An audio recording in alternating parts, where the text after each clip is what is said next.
Okay, so let's go. We will talk today about the fascicle 14 from the Amida Dharma book. Yes.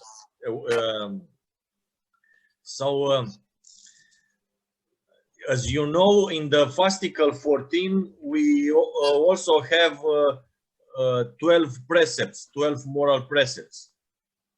There are a few reasons why I placed the moral precepts in the Amida Dharma book, which is, as you know, the essential doctrine of our Amida G branch. And wait a second.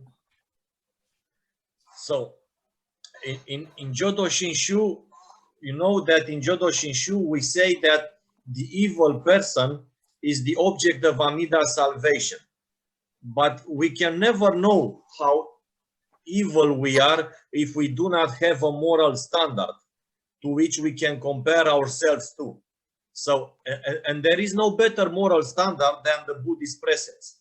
So this is one of the reasons I placed those precepts in the 14th fascicle of Amida Dharma book.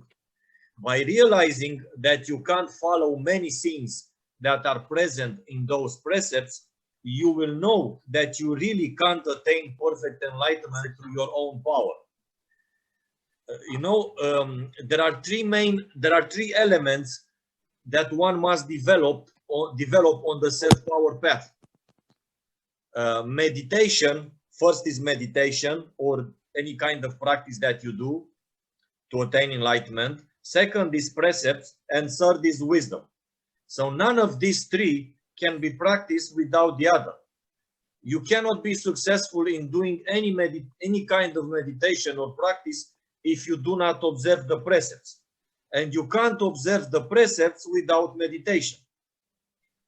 Also, you can't be successful if you do not combine your practice and the observance of precepts with developing wisdom. And this wisdom itself cannot come without observing precepts and doing meditation, and so on. Thus, no matter if you go to many of the modernist Buddhist centers where they say that, oh, Buddhism is meditation, and no matter that you go there and you engage in any type of meditation, you will not be successful without precepts. So again, the precepts presented in fascicle 14 show that you are a failure of becoming a Buddha through your own power. So this is one of the reasons I placed there the precepts. Another reason I placed the moral precepts in this book is that if we ever have any questions on what is the best way to act in this or that situation, we can always consult the precepts and try to make the right decision. No matter that we fail, we can still try. So the precepts show us how Amida and any Buddha would like us to behave. It does not mean that we are abandoned if we fail to observe the precepts. And we surely fail at observing the first 10 of the precepts. After I describe the precepts, if you read the fascicle 14, you see that after I described the precepts, I clearly insisted on the fact that we are saved, no matter how much we fail. And I will quote now from the fascicle 14 of Amida Dharma. So it is said there, the Amida Dharma follower should try to lead a moral life, but never think that if he fails in this attempt, he is abandoned by Amida Buddha. Also, he should not look down on those who break any of the 12 precepts, because there is no one who is without error. I also say that with great love and great compassion, Amida Buddha regards all beings as his own children and does not discriminate between the good and the evil, wishing to bring all of them to the primal, to his pure land. I also say that there is no difference between a saint, between the Nembutsu said by a saint or Nembutsu said by a prostitute. There is no difference between Nembutsu said by a virtuous person or Nembutsu said by a sinner. There is no difference between the Nembutsu of the good and the Nembutsu of the evil. No difference between the Nembutsu of the wise and Nembutsu of the fool. No difference between the Nembutsu said by a god, a spirit, a demon, or Nembutsu said by a human being. So, and there are no such differences because Nembutsu does not belong to them and does not depend on them. Nembutsu is the name of Amida, which is good in itself, virtuous in itself, perfect in itself, all-powerful and all-liberating. So the mouth that says the Nembutsu does not defile the name, but the name blesses the mouth that says it. I also say that all beings without any discrimination of good and evil, moral or immoral, are equally saved by Amida if they entrust to him, say his name, and wish to be born in his pure land. So nobody in his right mind and who reads that book with good intention can say that we change Jodo Shinshu and introduce the precepts as a condition for birth in the pure land. They also cannot say that we discriminate among those who don't have a moral life and those who are moral people, because in the same fascicle of Amida Dharma book, I said, quote, since Amida himself does not discriminate between the virtuous and the non-virtuous, there should be no such discrimination in the Sangha either. Anyone who comes to the temple must be welcomed if the reason for his coming there is to listen to the teaching and receive faith in Amida. The temple is not a courtroom, but a place of acceptance and faith. All those who attend the services and Dharma talks should be focused only on this, leaving aside any worldly concerns and non-Buddhist teachings. Also, they should be respectful to one another and maintain a spirit of brotherhood, because they are all part of the same spiritual family. Another reason I presented those precepts in the book, it is mentioned at the beginning of the 14th fascicle. So you can go there and read with me.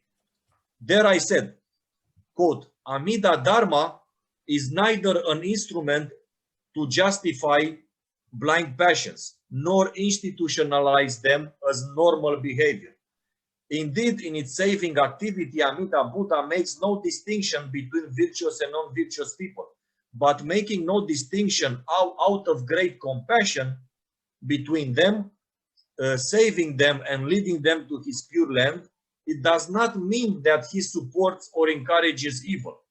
So it is extremely important to not confuse being saved as you are with the idea that all your actions are now worthy and good, or that the Buddhas agree with them. Amida saves us because we are incapable and miserable, destined to be reborn in hell or other lower realms of existence if we were left alone at the mercy of the consequences of our deeds, and because he has great compassion for all beings, but not because he agrees with our evil deeds. This is very important. So instead of praising and justifying our blind passions, we should be ashamed of them and be grateful for the unconditional help offered by Amida Buddha. I also say there in the fascicle 14 that everybody should try, even if he does not succeed, to observe the moral precepts. These moral precepts show how all Buddhas would like us to behave toward other beings, whether they are human beings or in other forms of existence. And the encouragement to try to have a moral life is present in the larger sutra too.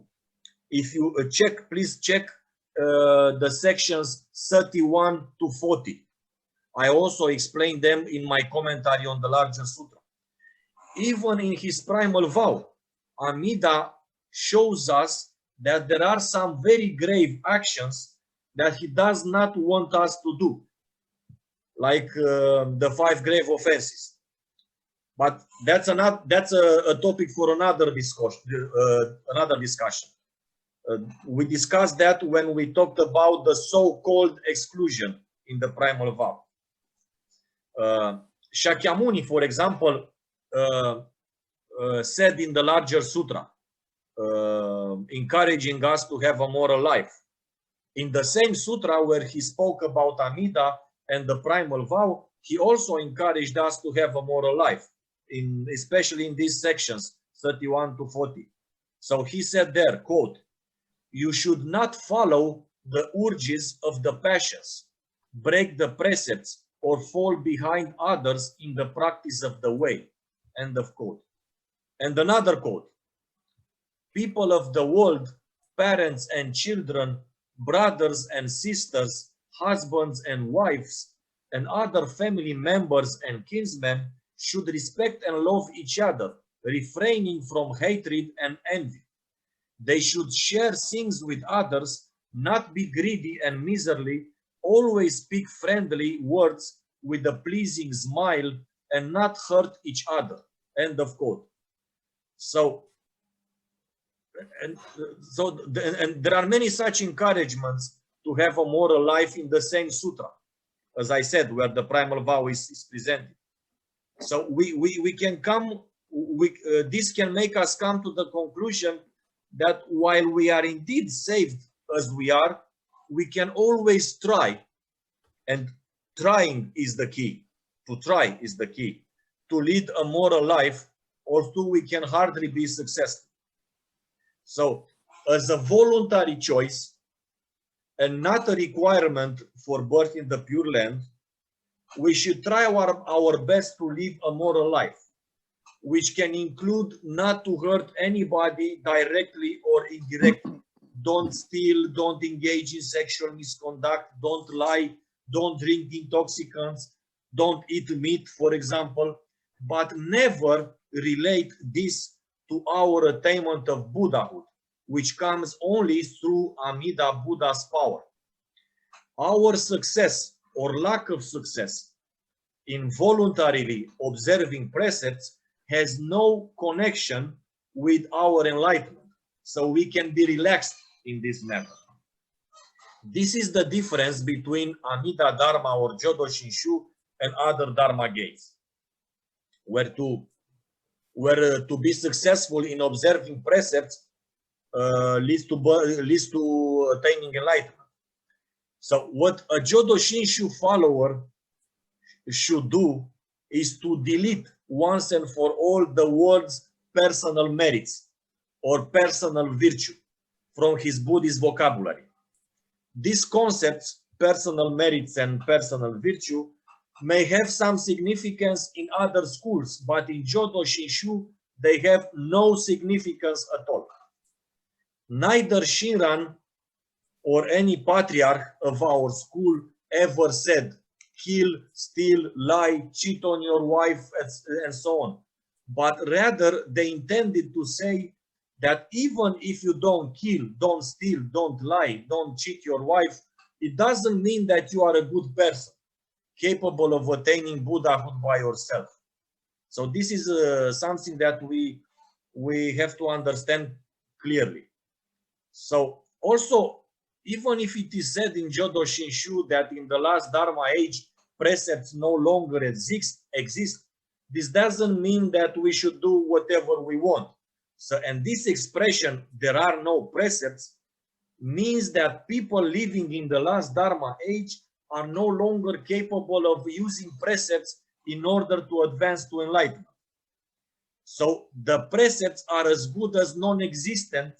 The precepts are as good as non-existent for the ultimate goal of Buddhist practice, which means the attainment of Buddhahood. But still, we can read in the sutras, including the larger sutra, about the precepts. So we can't say that the precepts have been deleted from our written or collective memory. So this is why the Buddha said, if you quote, if you have doubts and are not clear about my teaching, ask me, the Buddha, about anything and I shall explain it to you. So even if, end of quote, even if Shakyamuni is not with us anymore in visible form, we still have his teachings on various topics, including the precepts. As he himself said, and I give another quote, the wisdom disclosed in the scriptures provides for all ways of life, all ways of life. It keeps essential principles together and clearly reveals the truth. End of quote. These quotes are also from the larger sutra. So not other sutra, it's from the larger sutra. So to ask, this is why we always say at Amida Ji, if you have a question, ask the Dharma. If you want to know something about marriage life, what to do in marriage life, in married life, what to do in this and that situation, go and ask the Buddha. Even if you have questions about how to save money, you can go ask the Buddha, because he gave advices even on such matters. So we should always ask the Buddha. So asking the Buddha is actually to read the sacred writings and see how the Buddhas want us to believe, think, or talk. So we should try to guide our lives by the Buddha's teaching and the precepts as much as we can. But doing so no longer constitutes a merit or a means to advance on the path to enlightenment. As in our case, only Amida Buddha leads us there to enlightenment in the Pure Land. So this is actually because our capacity to truly observe the precepts, both in letter and spirit, are as little as non-existent. So this is the spirit in which I presented the precepts in the Amida Dharma book, and the reasons why some of the reasons I presented the precepts there. This is what I wanted to say. But now, please, if you want to say something or give a comment or ask a question. Yeah, I even went through a ceremony at the Chinese Zen temple I used to attend, taking the 3 refuges and the precepts. And, you know, you have this desire to keep the precepts and you can't. I mean, you know, I don't violate all precepts, but it's still at the same time, you know, it takes so little. Like killing is a perfect example. I mean, you think, oh yes, and I'm a vegetarian. Hell, I'm mostly a vegan. You know, I don't eat meat. I don't do this. I don't drink. I don't smoke. I don't do drugs. But you know, if there's bugs in my house, I kill them. If there's a mosquito on me, I've swatted many a mosquito. I've stepped on ants just going to and from someplace. And what I do is say Namo Amida Bu. And that's it. I'm a bamboo. I am not a Buddha. I accept that. And I just say Namo Amida Bu. That's, you know, I should keep the precepts, but I'm very aware I'm bamboo. I can't. Not the way I'd like to. About killing, for example, the first moral precepts, as we presented it at Amida Ji, does not only refer to actually physically killing somebody, but encouraging others to kill, or rejoice at witnessing killing, or wish somebody's death, also breaks the precepts against killing.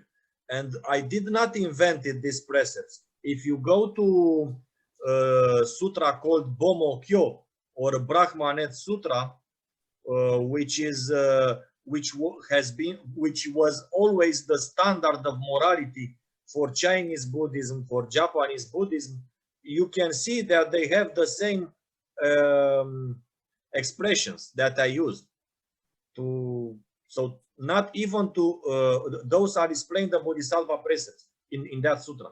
So even to have the intention to kill is to break the first moral precepts. So how many times we were angry with somebody Many and times. wished him to die? Many.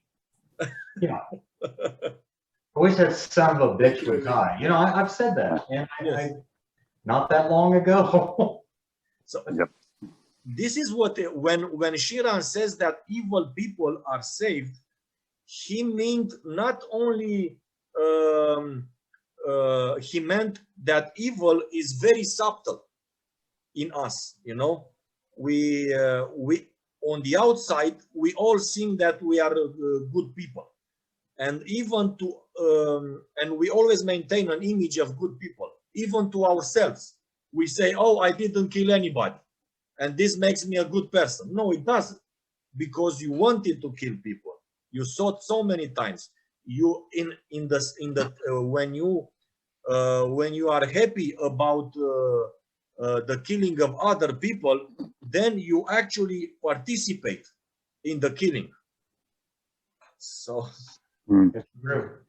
It is. that is very. This is why the precepts always refer not only to the actual deed of killing, stealing, adultery, and so on, but to the thought also, and to encourage others, to praise. This is why each precept has many words of description. I don't just say in Amida Dharma, don't kill. No, I explain what is killing or stealing or sexual misconduct in detail, as the sutras did, because the sutras explain it in detail. Yes. Yeah, the Buddhist precepts are very comprehensive. It involves, you know, thought, speech, and deeds. Everything about your existence, basically. And that's what makes it so difficult. Like that the thought, you know, the thought, just that alone, the thought part of it, breaking the precepts all the time. Every, you know, you know, even though you try and you do your best, but and I've told this. I think that there's a story that I've told in another context, another discussion, but I think it fits with the incapability of beings, and it kind of you know, to follow the precepts in Mappo, in this declining, you know, Kalpa, and especially in Mappo. When I told you that there's this this Buddhist monk that I used to watch quite regularly on YouTube, young Buddhist monk, but very intelligent, very serious, but calm, but very humorous as well. And he talked about once about giving the precepts, you know, doing the, you know, the actual precepts and the ceremony and everything one time. I think he's Canadian. I think it was in Canada. And right afterward, you know, when people were just kind of mingling and socializing as they were leaving, they're saying, "Oh yeah, do you want to go down to the bar, down to the pub, and have a drink?" And the priest was like, confronted them immediately. "What are you talking about? I've just given you the precepts, and you're talking about breaking the fifth precept. What are you?" And that, I just think, you know, that really illustrates the incapability of human, you know, the depths of the, you know, just the unawareness, you know, of human beings in this age to even, you know, they just were given the precepts by, and they literally right afterward we're talking about breaking it, the fifth precept together. Anyway, and perhaps they consider themselves to be good people. yeah. They probably did. They probably didn't think anything of it. They just thought it was just, you know, normal. So, you know, just how, like, oh, so this is just, oh yeah, this is, I'm just taking the precepts. I'm a Buddhist, so I'm doing this, but yeah, I'm not really going to change anything about myself. Do you know what I mean? It was just really, to me, that really is Mappo. You know, that's the unawareness, the just callousness, you know, the inability to examine oneself, or, you know, it's just so anyway. Yeah. In Jodo Shinshu, we don't have the ceremony of taking the precepts, of giving or receiving the precepts. We don't have such ceremonies. Why? Because precepts are not important for our attainment of enlightenment. So this is why. In Jodo Shinshu, we have ceremonies only for things that are important for birth in the Pure Land. Like, for example, the 3 refuges. When you make the vow that from now on you will dedicate yourself to Amida Buddha, to his Dharma, and promise that you will learn from the Sangha, the true path to the Pure Land. That's different. So we have the 3 refuges. Well, of course, we also have other ceremonies like the marriage ceremony, which is, if you read the marriage ceremony very carefully, you will see that it is actually a promise that you, with your wife, will follow the path to the Pure Land. So it's also the child presentation of the temple. The family promises that they will give proper Buddhist education to their son or daughter to help him or her go to the Pure Land. So all the ceremonies that we do at Amidaji and in Jodo Shinshu are to focus ourselves on Amida Buddha, not on anything, and on faith and Nembutsu. So this is why we don't have the precepts ceremony. But of course, you can read about the precepts and try to have a moral life as much as possible. You know.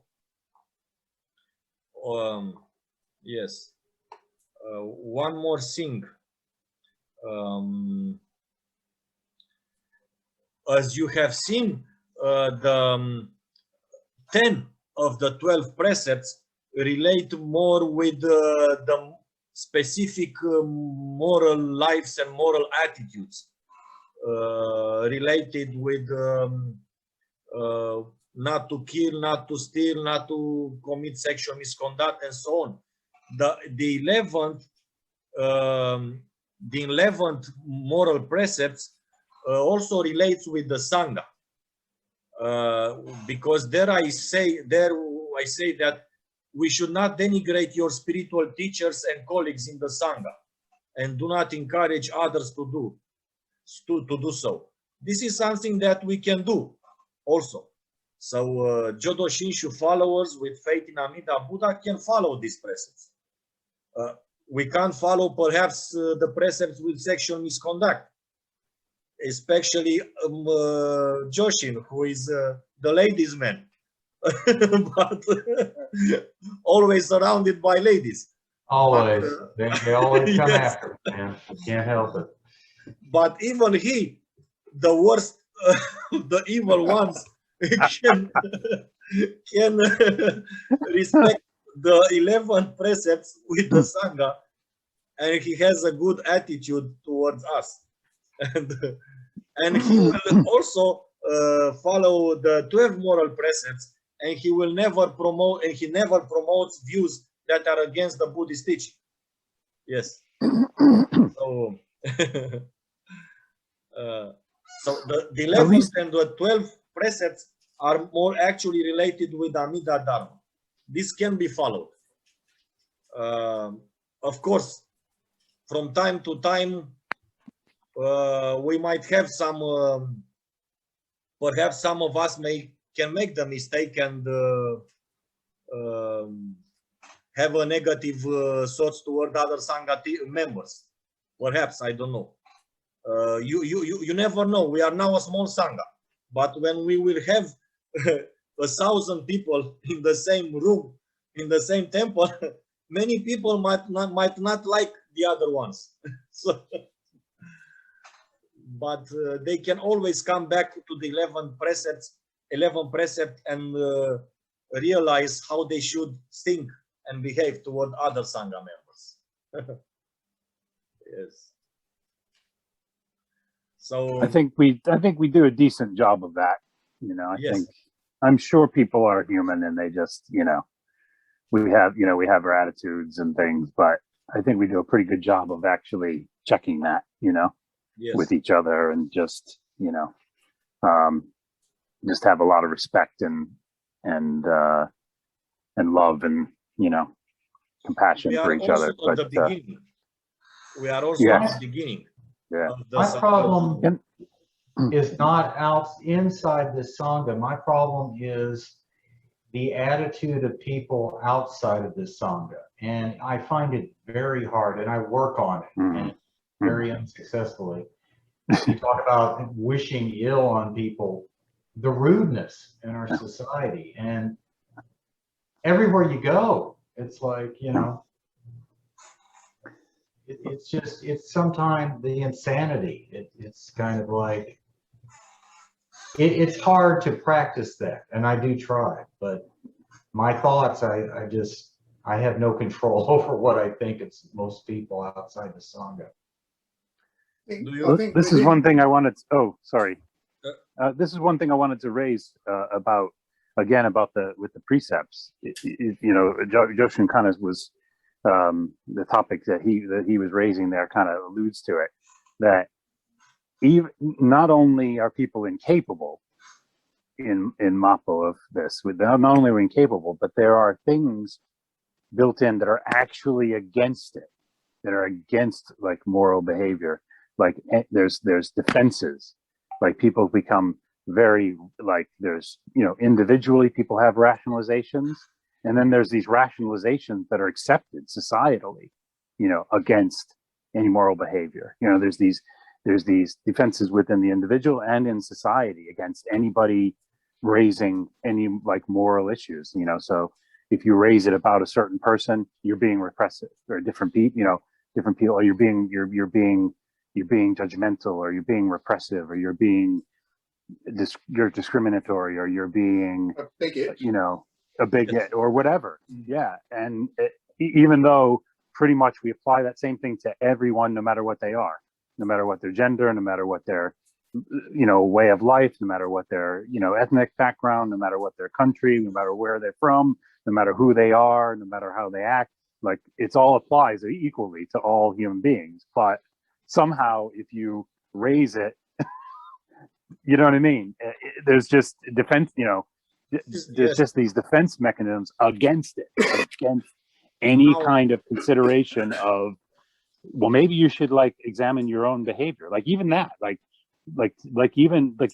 first of all, most people don't even have that concept of, oh, I need to examine my life and my behavior, like in life, and like they just don't even have that. But then there's actually things against that, built in against that. How dare you? Or how, people just freak out or get triggered, or it's how actually Buddhism, wantonly against it. Yeah, sorry. Yes, and how Buddhism dares to tell us how to behave. They are enraged, this is why. Amida Ji is against the stream, is going against the stream, the current stream. And nowadays, if you want to be a rebel, you have to be a conservative and a person who likes moral values. That's it. That is to be a rebel now. Yes. Hogan, you wanted to say something, I think. Yeah, I think it was just that picking up on the issue of acting within the Sangha, because I can, you can remember we've all been, well, most of us I think have been in evangelical churches where people get, they sort of, people become extremely, caught up in moral values and denigrating each other for the slightest, hint of is a way of life. People become very rigid, rigid and proud, and looking down at other people, and backbiting because of it and so on. So I mean, it's not a very healthy kind of environment. That environment where if you like, moral precepts, albeit in a slightly different context, are kind of so strongly emphasized, you know, from the front. Yes, this also depends on the teachers and the priests. If the teacher or the priest is very careful with imposing the rules of behavior in his temple or center, then other people will follow. And unfortunately, many religious movements nowadays are more interested in numbers and not in quality of people, of membership. So this is why they accept all kinds of shitty behavior of their members, because they otherwise those members will leave. If they actually nowadays in many churches and temples, many priests and teachers kiss their followers in the ass.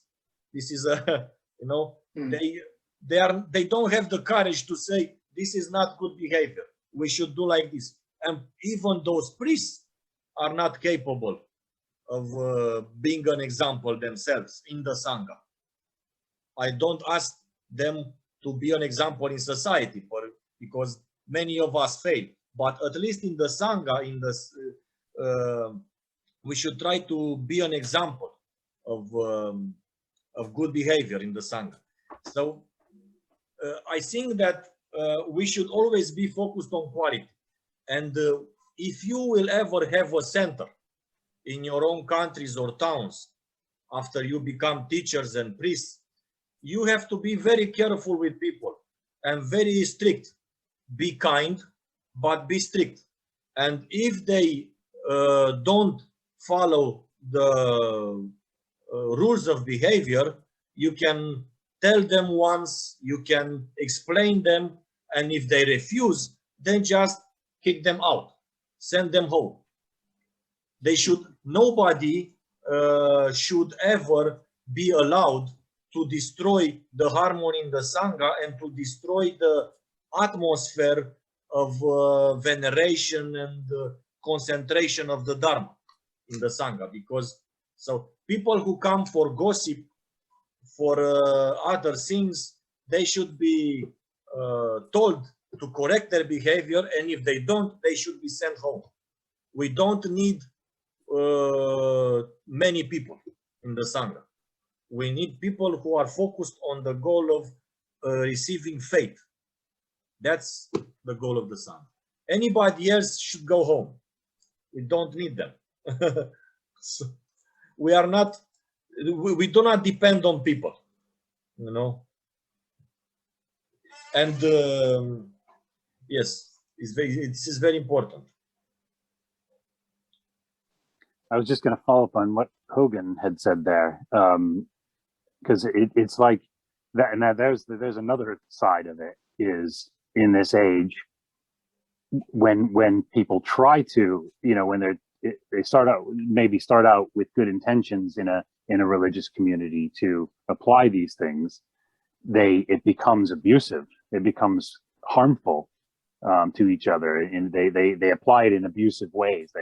They you know, and pointing fingers and, you know, becoming, you know, really hyper judgmental and really,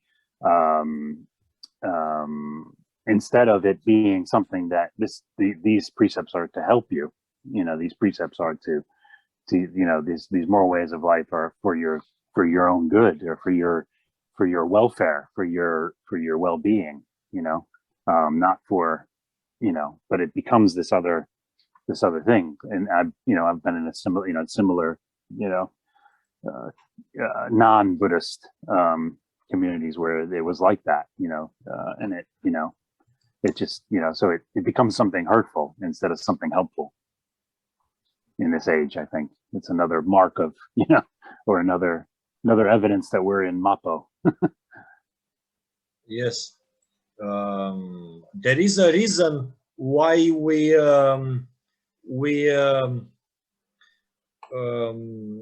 make gasho towards other members when we enter the temple. That's very important. So all the gestures that we do in a temple or dojo are very important, are a means of educating our mind to have the proper attitude in the temple. This is why we leave our shoes outside. We leave our shoes outside in a correct manner, in an organized manner. We don't leave our shoes in a disarray, in a disorganized manner. We leave our shoes with the face, with the point facing the outside. So this means that we leave our worries and our problems and our ego outside of the temple. We leave any worldly preoccupation outside of the temple, and we enter the temple with the attitude, with the goal, with a single goal in mind, to listen the Dharma and to receive Shinjin or help others receive Shinjin. This is also very important. It is also very important why we make gasho. First, when we see other members, we make gasho, because this is very important for the ego. You know, you bow, when you bow in front of another person, then you acknowledge the fact that you are equal with him. You are not higher than him, you know. And it's a very deep gesture of showing respect. So, yes. We also have the rules of the dojo or temple. They are present in, I think they are present on the website. If you go to the website of Amida Ji, there are they are called rules of the dojo or temple, something like that. And I also have a short article in which I explain why do we need discipline in a dojo or temple. And the answer is very simple: because we are crazy. We are all fucked up. We are all crazy people. So we need some rules in order to leave our shit behind and focus on the single goal of listening the Dharma. So I wanted to ask you, Sensei, we don't seem to have the problem that I've encountered in a lot of Zen temples, self-practice temples, and I'm not slamming Zen or anything. Is that because we are focused on Amida and the primal vow? It's not that we're good, but we're not giving credence to our ego and our levels of attainment in meditation. We know we're idiots. And I don't know of any other Buddhist group or any other religion whose followers say, yeah, we're idiots. You know, we're the only thing that saves us is Amida. We can't save ourselves. Everyone else is concerned with becoming holier, attaining higher levels of consciousness, mindfulness, whatever. And I've noticed in a lot of temples I've gone to, most temples, there's all this bullshit going on, and you're always left thinking, well, do you not read what Shakyamuni taught? I mean, is that why or am I just being prejudiced in noticing this in other temples? Certainly, we realize we are idiots and we can't become saints or Buddhas because we have faith in Amida. Faith illuminates our minds and makes us see us exactly as we are. When we have faith, we are illuminated by the light of Amida, and we cannot lie ourselves about our so-called spiritual capacities. So I don't know. I met many people in other traditions who also consider themselves to be idiots, but at least they or spiritual idiots, or they were very humble people.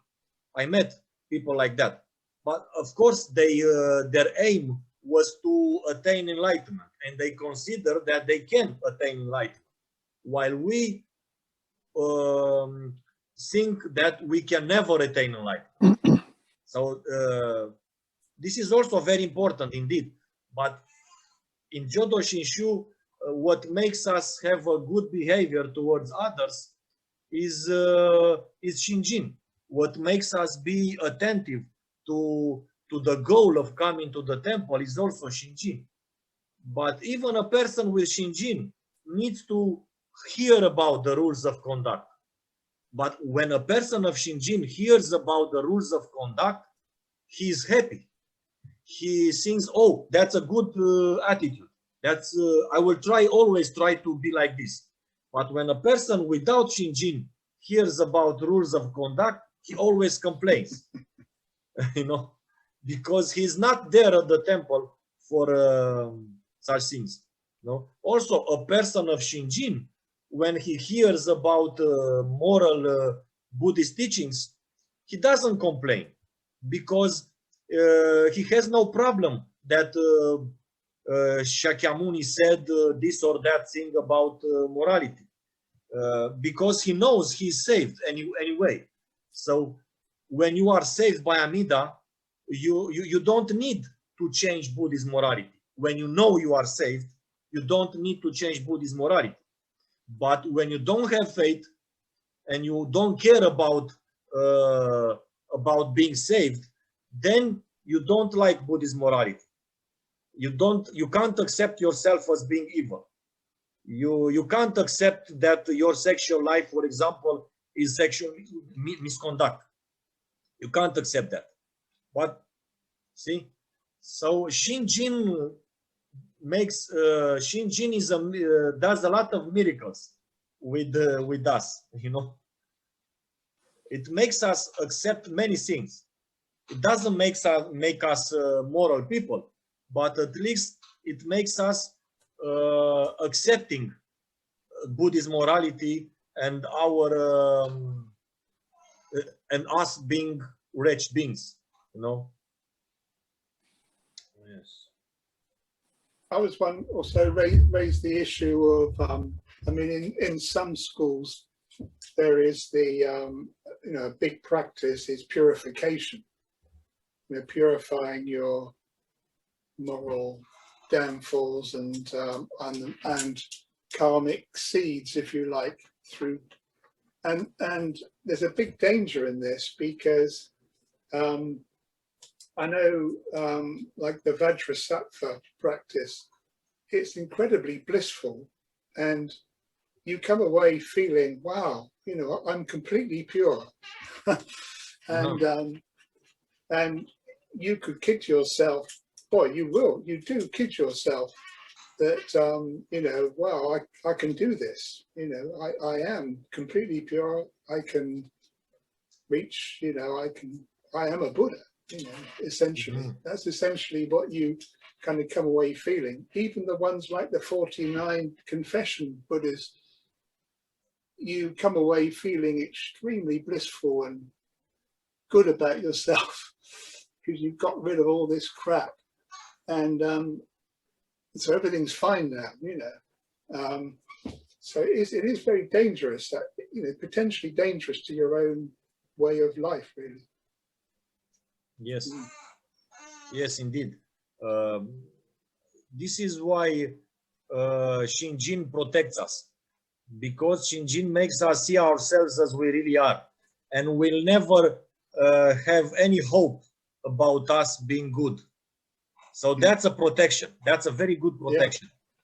Yeah. That's, yes. Because we think, yes, please. Yeah.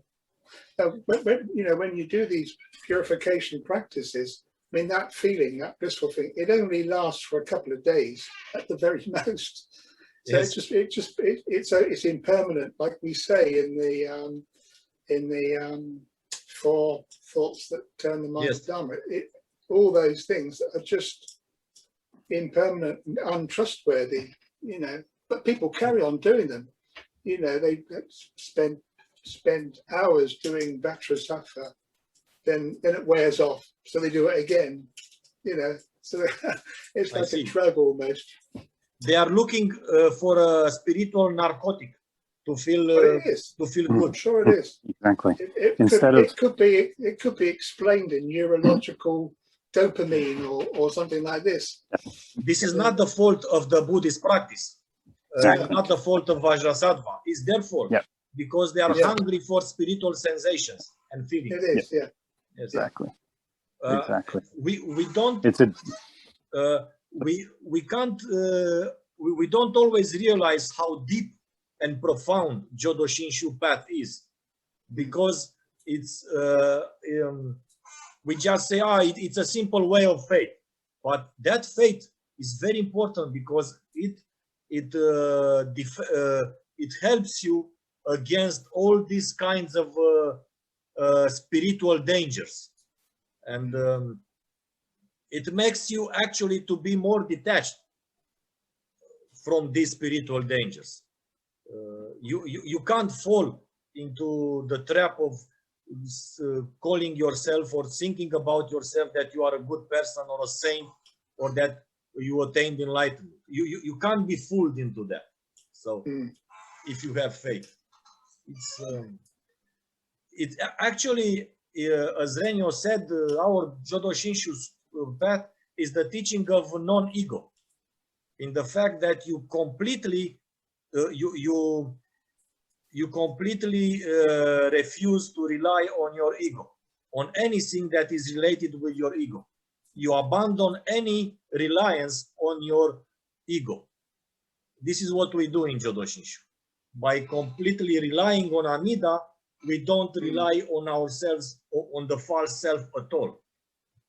And anything related with the false self and the so-called powers of the false self are illusions. So, and we don't rely on that. So it's very profound and very deep, this Jodo Shinshu. Yeah. Yeah. Yeah, I think people who do these kind of very fancy practices think they're the clever ones, really, in a way.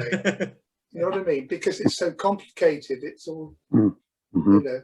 Yes, yes. A simple and a simple faith. Oh, that's for old ladies, kind of thing, you know. But in fact, it's the other way around, really. And they don't. This is another thing about, you know, humans in this time are incapable of using those teachings effectively because they don't even have.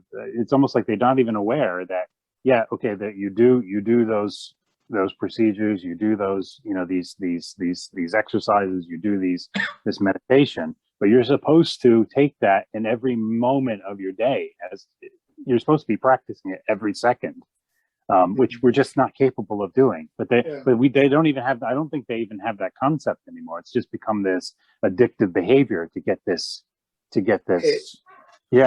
Fix. Yeah.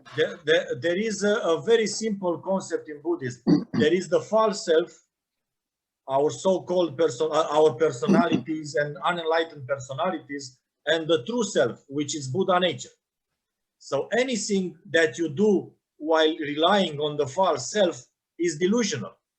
And we in Jodo Shinshu abandon this false self from the very start.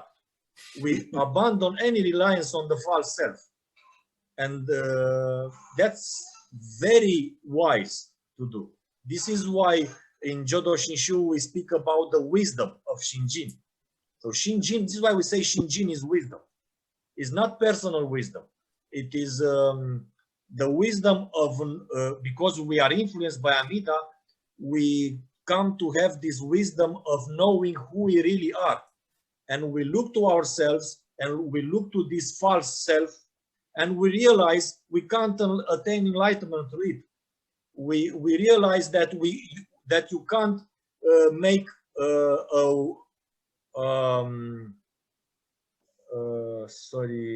that you can't make a window out of a brick. You know, you can't transform a brick into a mirror. This is what I wanted to say. So you can't transform a brick into a mirror. You can't transform the false self or the ego into a Buddha. It's impossible.